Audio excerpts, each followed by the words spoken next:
കരിമ്പ് ജ്യൂസ് കുടിക്കാറുണ്ടോ? ആരൊക്കെ കുടിച്ചിട്ടുണ്ട്? യെസ്. നമ്മുടെ കരിമ്പുണ്ടാക്കുന്നവൻ നിൽക്കുകയാണേ. അപ്പോൾ അവനൊരു കരിമ്പ് എടുക്കുന്നു, മെഷീൻ്റെ അകത്തോട്ട് കയറ്റി ഇറക്കുന്നു.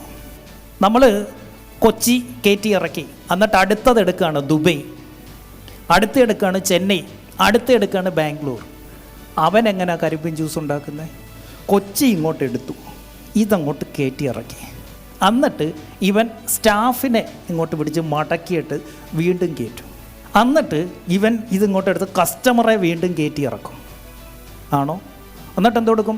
ഇനി ഒന്നുമില്ല കയറ്റി ഇറക്കാം, ഇനി എന്നെ തന്നെ അങ്ങോട്ട് കയറ്റി വെക്കും. എന്താ? ഇഞ്ചിയും നാരങ്ങയായും കയറ്റി വെച്ചിട്ട് അതും വലിക്കും. നമ്മൾ വിചാരിക്കും ഇപ്പം കളയുമായിരിക്കും. എവിടെ? അവൻ വീണ്ടും ഇത് ഒന്നുകൂടെ മടക്കി ഇവിടെ വന്ന് നിന്ന് വലിക്കും.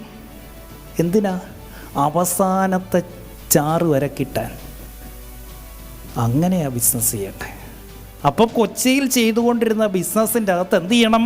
ഇതിങ്ങനെ കയറ്റി ഇറക്കി അങ്ങനെ വരുമ്പോൾ ഇത് ബെറ്റർ ബിസിനസ്സായി.